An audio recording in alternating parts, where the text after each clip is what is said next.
There were any number of points made by members on the government side that clearly are crying out for a fact check. For example, it was stated that municipalities have budgeted for these changes a long time ago and there'll be no effect on municipal budgets. I won't point out who said that, but it was certainly said. Well, Madam Speaker, that is deserving of a fact check because it's not factually accurate. One need only check with municipal officials in places like the town of New Glasgow, the town of Truro, or the Halifax Regional Municipality, or any of our municipal units who had actually done their budgeting on the what should have been safe assumption that the MOU would be honoured and continue to its logical conclusion. And we're budgeting for the coming year and for the rest of the years under the MOU for a phased reduction to zero in covering the costs of things like corrections and education and public housing.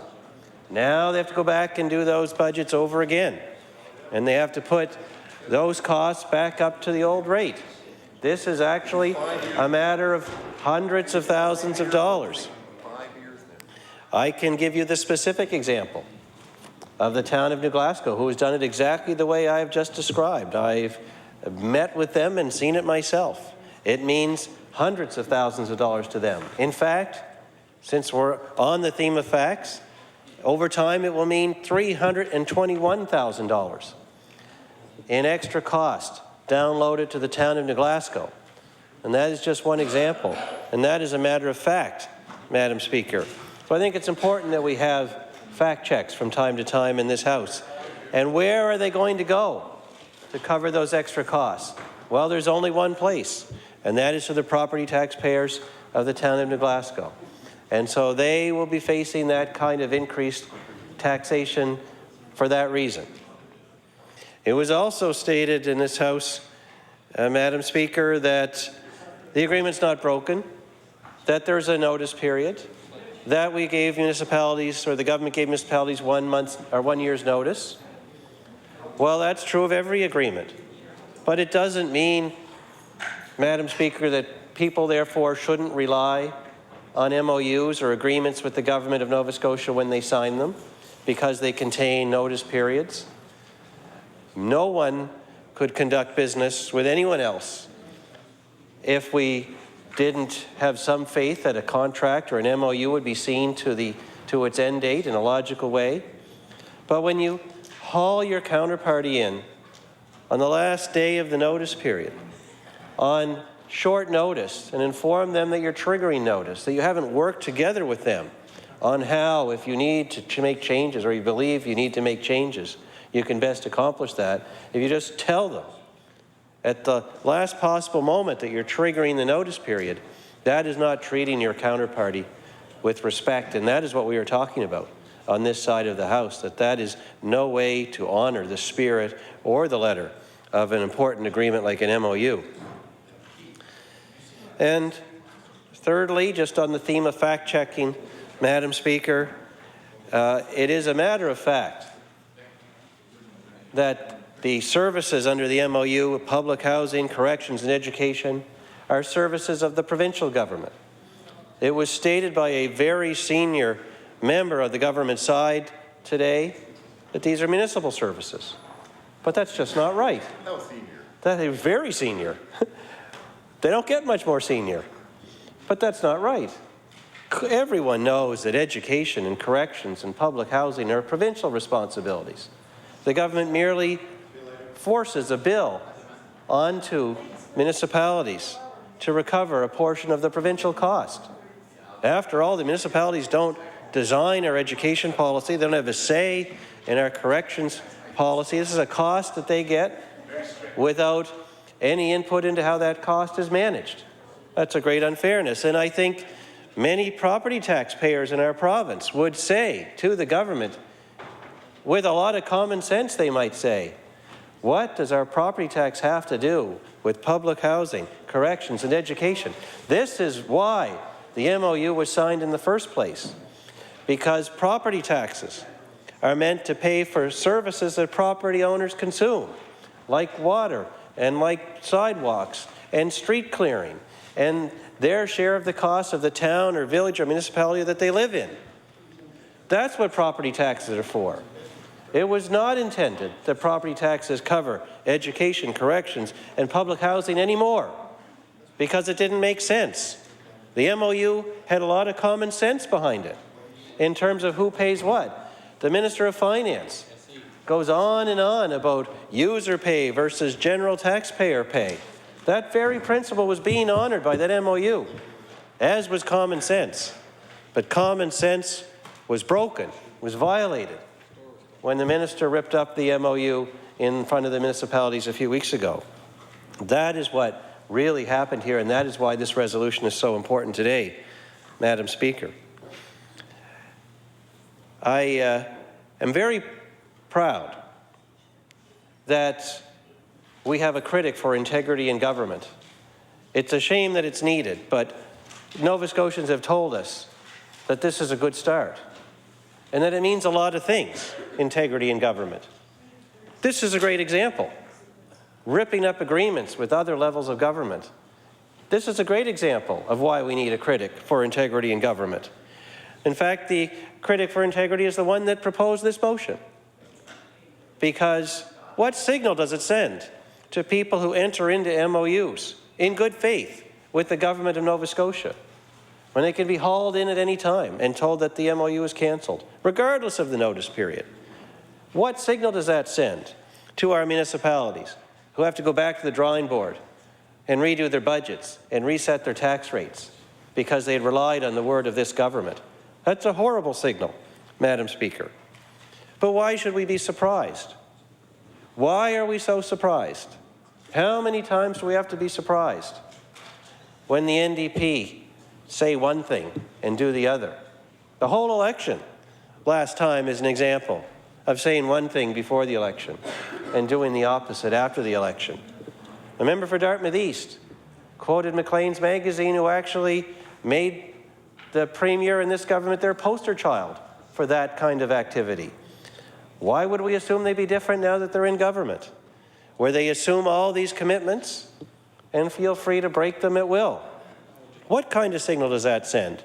How is that an act of integrity when your very signature doesn't have integrity? That is why this resolution is so important. Now we're going to be moving on to the effect of what's happened, the downloading of costs, because the government apparently believes that an MOU is not an IOU. It doesn't have that level of commitment. It's easier to break. Well, Madam Speaker, that's what they say on the one hand. But on the other hand, when we have a federal government that has agreements with the province, like the Health Accord, which runs from 2006 to 2014, they're very keen that the federal government not go back on that MOU, on that agreement. And in fact, the Prime Minister of Canada, Mr. Harper, says he would never do that. And he says he would never do that with any of the transfers between Ottawa and the province. And they accept that. And they accept that. Madam Speaker, just today, the Prime Minister is quoted as saying that when the Health Accord expires, that he would never take the federal government's deficit problem and use the expiry of that accord to download their costs onto the provinces. That's a commitment that he has made. That is a matter of integrity. I wish that our provincial government showed that same level of integrity. So in wrapping up, Madam Speaker, to me it comes down to, to me it comes down to integrity and transparency. Integrity that agreement means something, and transparency that taxes are open and obvious and placed where they belong. Thank you, Madam Speaker, for your time. I now recognize the Honourable Minister for Service Nova Scotia and Municipal Relations. Hear, hear.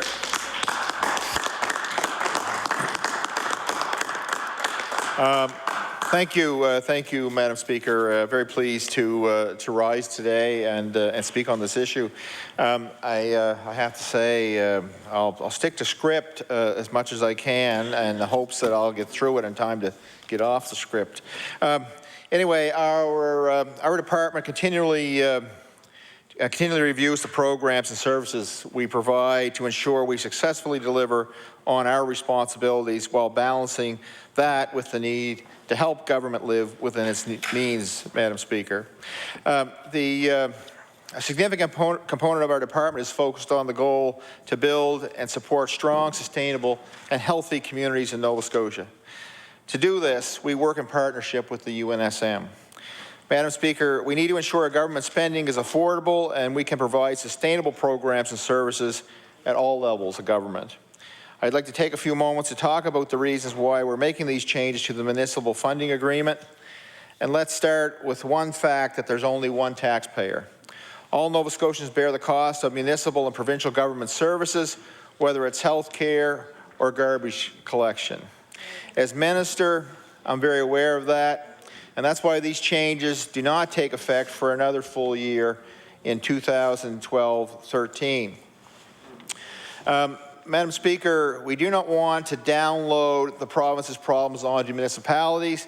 And Madam Speaker, since these are services that are costs that the municipalities have been carrying for some time, and we are not continuing the uploading of those costs to the province.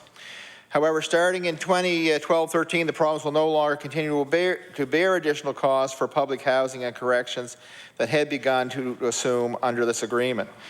And we need to change the agreement to make it more affordable. Madam Speaker, as you know, the province's finances are not in the same shape that they were back in 2007 when the MOU was signed. The agreement committed the province to take over the costs of public housing and corrections from municipalities and to limit the increase in education contributions to increases in the Consumer Price Index.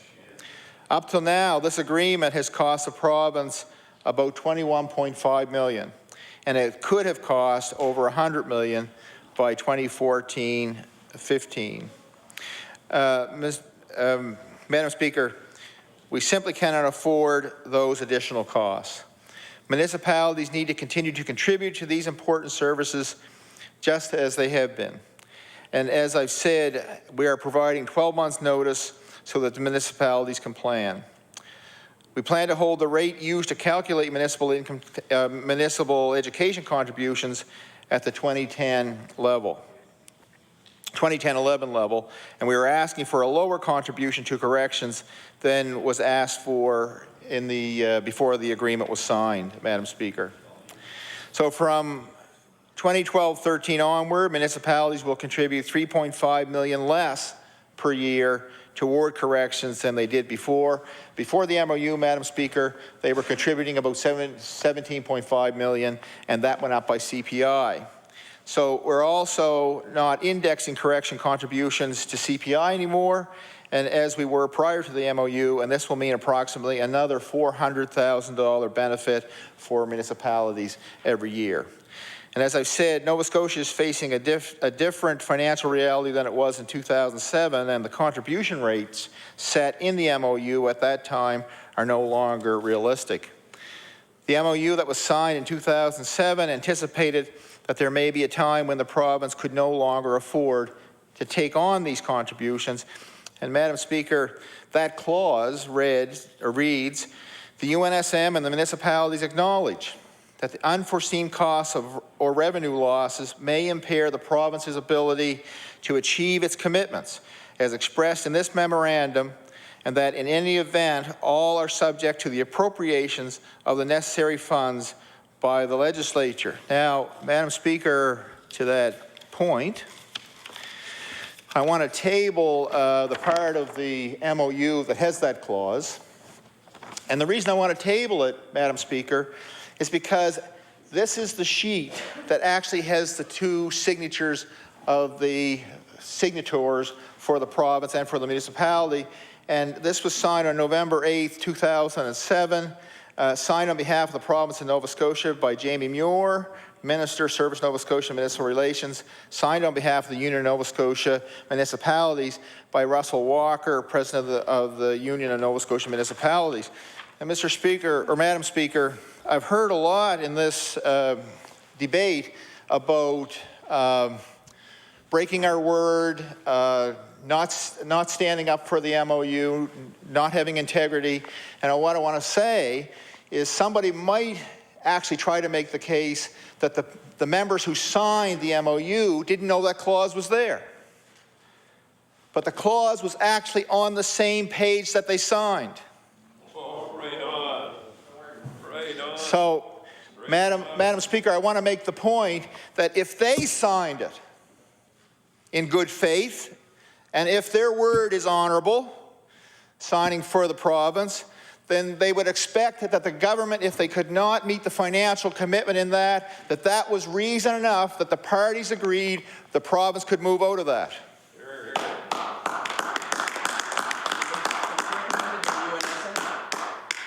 And what we did, Madam Speaker, is we gave them a year's notice because we knew they had their budgets completed. So we said, this is something you can plan for next year. Now, that year's notice is in the Municipal Government Act. We can have the debate about whether or not the province actually had to give the year's notice because the MOU was based on appropriations. There was nothing in that indicated you had to give a year's notice. But we took the higher road and said they've got their budgets done. The year's notice would be a better thing to do than to just walk in and say, we're doing this to you. And my predecessor had indicated to them months ago that there would be changes. I was only the minister for a short time. So, Madam Speaker, I reject any supposition that this was dropped on them, unprepared, broadsided, whatever, because the clause was in the act or in the agreement, and they were aware of it. And they were aware of the province's financial considerations because they had known what we were doing in other areas of the budget. And I did make a commitment to the president of the UNSM weeks before to let him know that as much as I would try to give the year's notice, I would do that. And I fulfilled that commitment. So.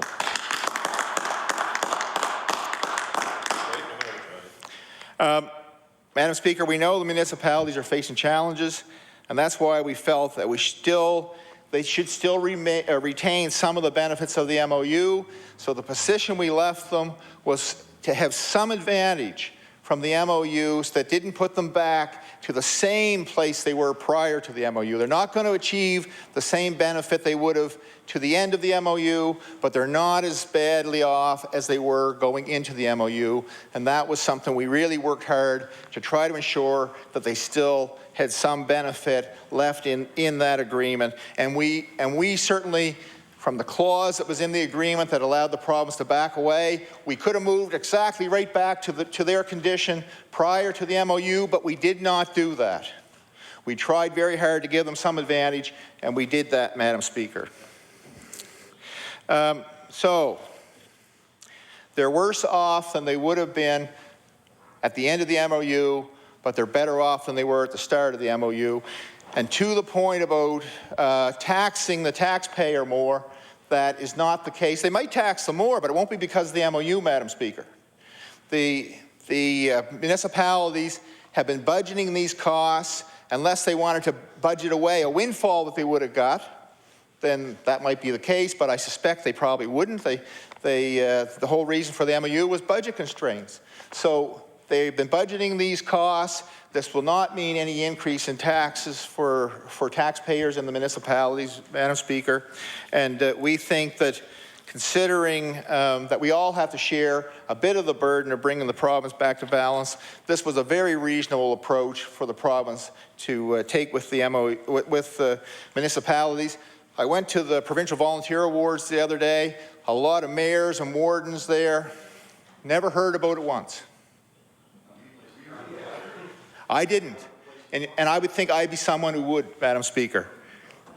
Anyway, I thank the member opposite for bringing this resolution to the House. I'm more than glad to debate it. Thank you very much. Thank you. I now recognize the honourable member for Preston.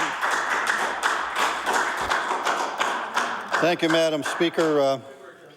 It's sort of with pleasure I get up and talk about this issue, but it's no pleasure. It's going to be no pleasure for the property tax owners in this province.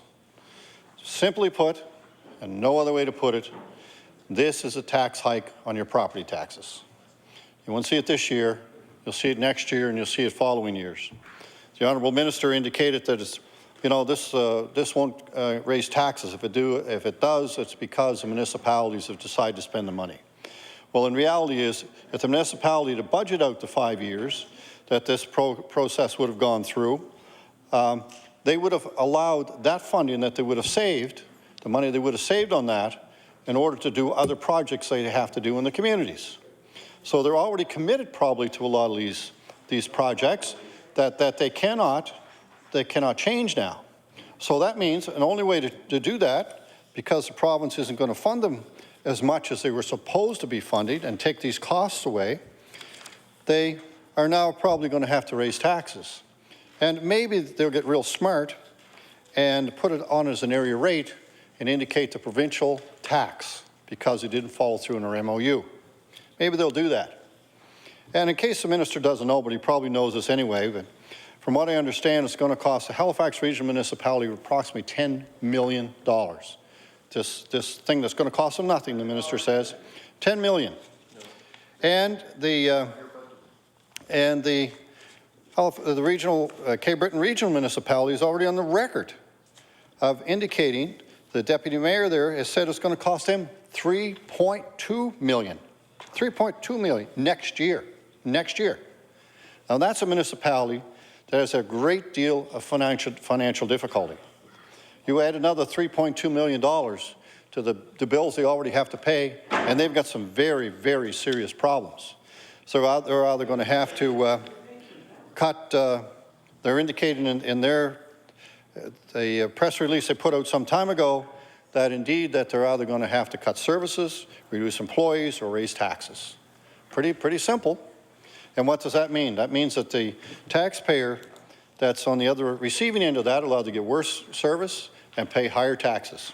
And I really believe, and as the property tax owners will believe as this goes forward, it's an NDP way of raising taxes for the province and blaming it on the municipalities. So I'm going to keep reminding people of that as it goes forward. And as we see this tax hike hit the families and in the communities, and already I know in the regional municipality, property tax issue is a very sensitive issue, especially if you live in the rural areas and you don't receive the same service you do in the core of the city. But yet your taxes are very, very similar. So if we get another hike to raise that up and indeed cost you more to have your home, and I have many seniors in my community that can't afford to pay their property taxes, and a lot of homes going up for sale because they can't pay the property taxes. So if you increase the taxes more, the number of people that do that are going to be even more likely to lose their homes to tax sale.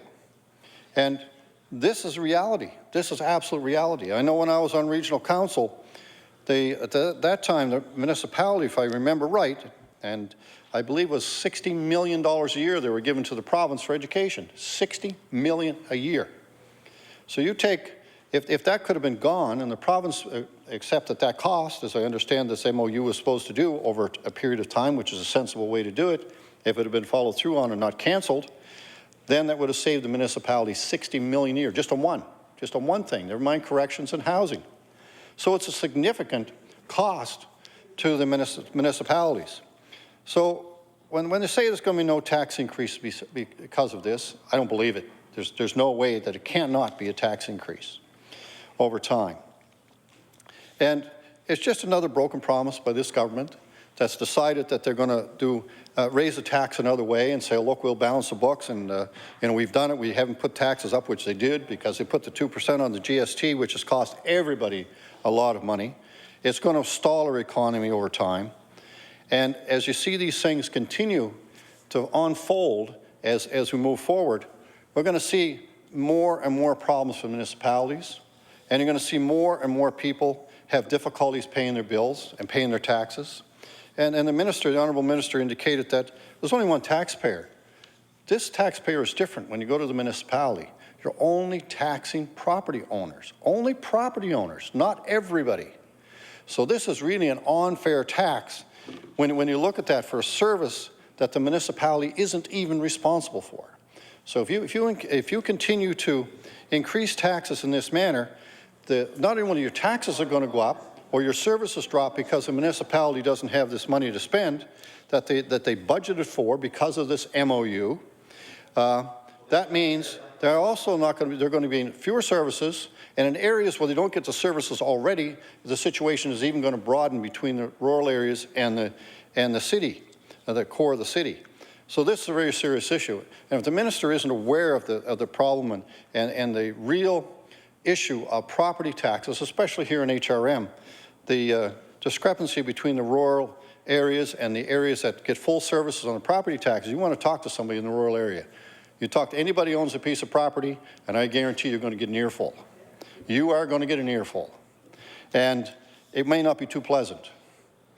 But when you look at this whole situation, it's just another way that an agreement has been broken, an agreement that should have moved forward, and indeed helped the municipalities do what they should do. And when you look at HRM can probably afford the $10 million. They got a big tax base, and it's a growing economy here. And that's as long as our 2% GST and some of the other taxes and things that the NDP has put on here doesn't stall our economy, and that slowed down too. But if you look at some of the small municipalities, what's going to happen to them? You take $100,000 out of their budget, it's a serious, serious problem for them. And I've met with several of the mayors already, and they're very, very concerned about anything like that. And anyone that has a water treatment plant, or a sewage treatment plant, the new rules are put in by the Department of Environment is costing municipalities a fortune, absolute fortune. And not to say that's not a good idea that these things are being done, because we want to make sure we looked after our environment. But if they have this MOU in place, that they thought they would have some additional funding available to them, that's not there anymore, and it causes another problem with funding. So as you go through the whole thing and you look at the whole picture over a period of time, because the problem is, I'm sure that the government is banking on the 12 months that notice was a pretty good political move in more ways than one. Number one, it looks like you've really helped the municipalities by giving them 12 months to correct for this. But really, it's not going to correct, because you're really talking way down the road when this thing would have been all finalized and these costs taken over the province. But it also gives property tax owners time not to realize where this bill come from. Where did this bill come from? They'll forget by that time, probably, that the province unloaded the MOU and said, we're not going to do this anymore. And indeed, the municipality will be just fine. And by the time that the tax owners get the actual bill on their property tax and they see the property tax go up, they'll say that darn municipality's downloading on us again, and here they're putting their taxes up again. Well, hopefully the councillors and those councils will remind their taxpayers exactly where the tax came from, and hopefully they put it right on the tax bill. Because when I was in regional council, I pushed for and did achieve the fact that this education funding, correction services, and all those things are a separate item on your tax bill now, so that the municipality can say, this is what we pay for these services that we really don't have to pay for. It's already on HRM's tax bills. So hopefully they will put an area rate or something on that really shows where this cost comes from. And then it's going to be interesting to see when that all happens and people put the two and two together and say, well, really what's happened here? It's another NDP tax download. We're not raising taxes, but we're getting the municipality to do it for us. And when that happens, we can walk away and say, the Premier can get up and say, well, we didn't raise taxes except for the 2% GST. We'll sort of forget about that conveniently. But we didn't raise taxes, but what the municipalities did, we had nothing to do with that. By breaking this MOU with the municipalities effectively, this province is raising taxes through the property tax owners in this province, not everybody in this province. So it's only a portion of the population is going to pay this tax, thanks to this government raising taxes in a roundabout way. Thank you.